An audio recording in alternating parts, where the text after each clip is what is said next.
Hi all, and welcome back to HS2 Football. Julian, how are we today? Good, man. Good. Just Good, recording, bro. Just recording. good. Have you seen the wind in the past week? Bro, I have been sent. I went out earlier. Went out the front door. I got slapped in the face by the wind straight away. Struggles, man. It has been intense. The way the trees have been moved.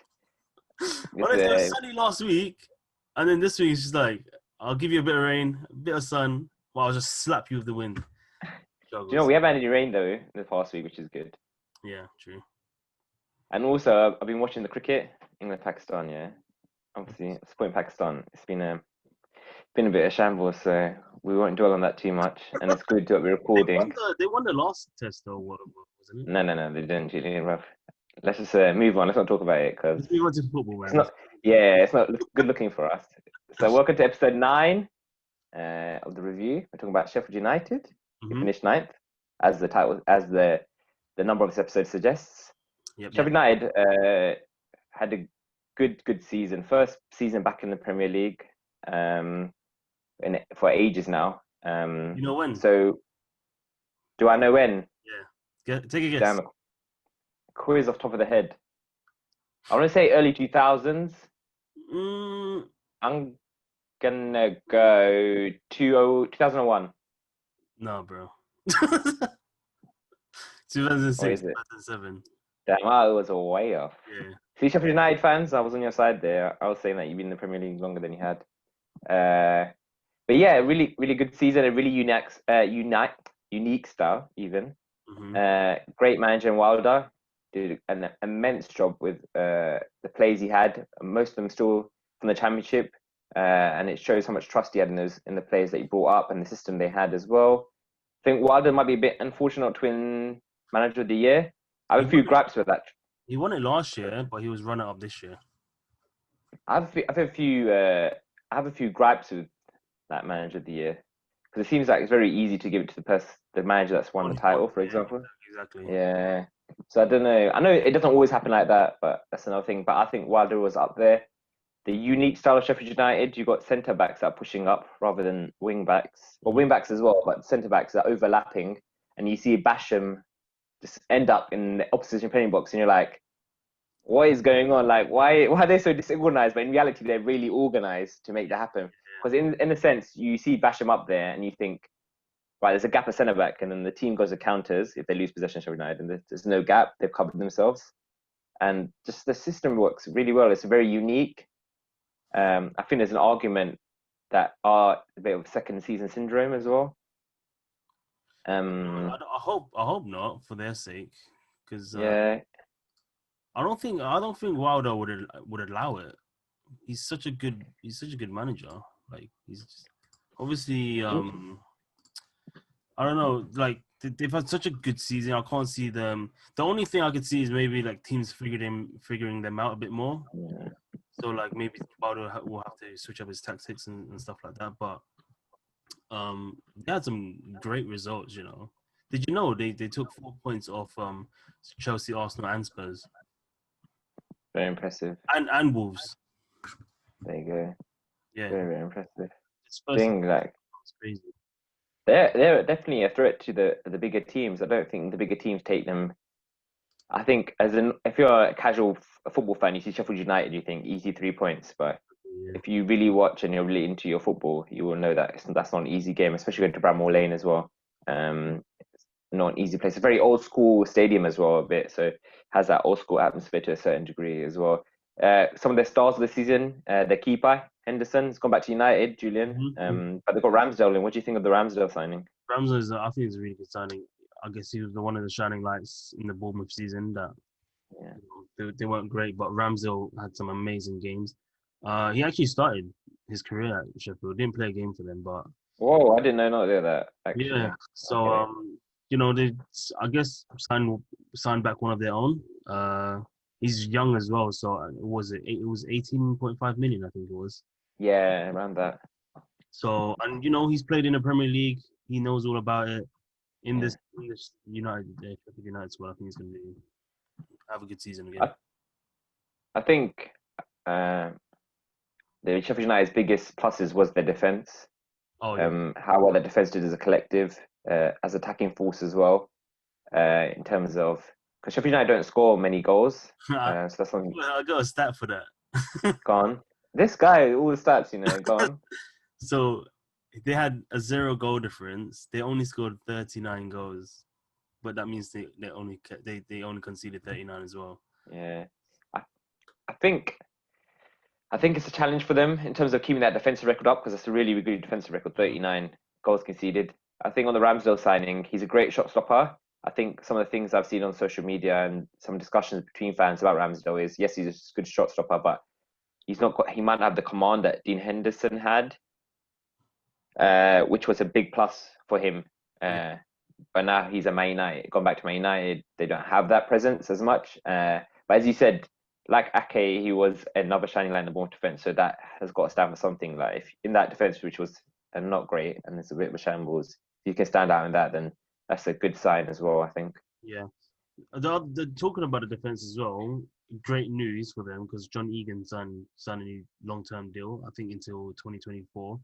Chris Nice. Basham's signed a new deal as well. So that's two solid players, two key players in their defense that they've got for a couple more years as well. So yeah, I mean, like we said again about Wolves, Nuno's got the team working extremely hard, and like we said in that video, they're such a well-oiled machine.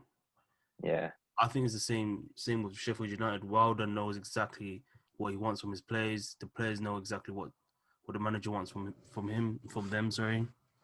So yeah, like, ninth place is really, really good, and a quarterfinal appearance as well to the eventual, only getting knocked out by the eventual winners Arsenal. I don't think they could ask for, if you ask them at the start of the season, you'd finish top 10. I think they would bite your arm off. Do you know what though? I want to pick up something you said about their style, and them every player knowing what they need to do in that style. I think that's where the problem relies, actually, in terms of buying new players. So just doing in my research, just looking at, they're linked with players that are up for grabs in other clubs as well. Like, other clubs that are interested in Premier League. You've got the Brooks, has been touted again. So I think the main issue for it all is, because their style is so good and it's worked so effectively, just bringing someone in and chucking them in is not going to work, I don't think. And I think you saw that a little bit with Berg. On paper, a great signing. Football Manager players will know him very well. Julian's nodding in the background there. But he didn't settle in straight away, and he was in and out of the team. They signed him, and then they played in the next game. He was available to play. He just didn't play well, and he was out of the team after that. And so that just shows me a sign. Like, even though Berg, we all know he's a quality player from what we've seen already, but he just couldn't fit in initially. I think that's where Sheffield United's problems lie, actually, in terms of getting new signings in and making them fit, and improving on that 39 goals season, because they do need to improve on that for me, even though they did finish 9th. The thing, I don't know if it's a silly comparison, but it's a bit like Liverpool. They have such a good team. Everyone knows what they're doing. You don't want to just buy a player, just slot them in. Like, it's like a Werner situation. You don't just want to buy anyone. Werner's not going to sit on the bench, right? That's probably one of the reasons why that deal didn't go ahead. But going back to Sanderberger, I think since restart he's been good. That game against Spurs where he got the goal and assist was really impressive. But yeah, it's like, touching back on the goals, the lack of it, they definitely need to, I guess, like McBurney, and they've got decent strikers, Mousse as well, but they're just not getting enough goals. Their top scorer had 6 goals, which is not enough. But I don't know who exactly they're being linked with. I think Ollie Watkins again he's linked with everyone, to be honest. He might come in and get some goals, but who knows? That's the issue, though, Julian. I think, because, like say they could get a world-class striker in. I don't think that's the answer to the solution. Like let's say the extreme example, obviously, but say they got Werner, for example. I don't think it's easy as get Werner in and now we're going to score more than 39 goals suddenly. I don't think it's as easy as that. Just because of their style and what Wilder asked for it. So I think this is where we'll see. We've already praised Wilder a lot, but we'll see. Let's see what he can produce out of this, because this is a very interesting balance here of interrupting a really good team, settled team, with some players that are a bit more explosive, can do a bit more going forward, but keeping your style to a certain degree. Maybe they have to adjust it a little bit. But it's going to be interesting, especially the tactical match a bit. Wilder versus Bielsa will be very, very interesting, because Bielsa loves his tactics as well. So I'm looking forward to that game when it comes across.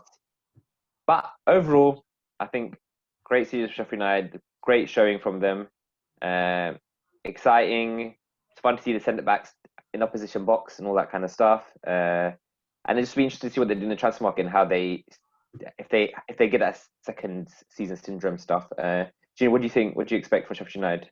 Well, like I said, like it will come down to Wilder to see, if he can switch it up a little bit. Obviously, he can't keep it completely the same.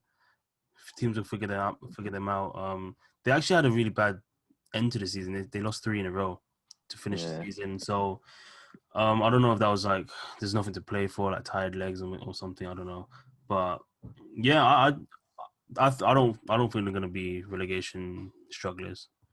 I don't know. I don't want to doubt them because they had such a great season. But if we're gonna do a prediction video on the Premier League, I don't think I'm gonna put them in the top half of the table. So, but we'll see. Interesting. Yeah.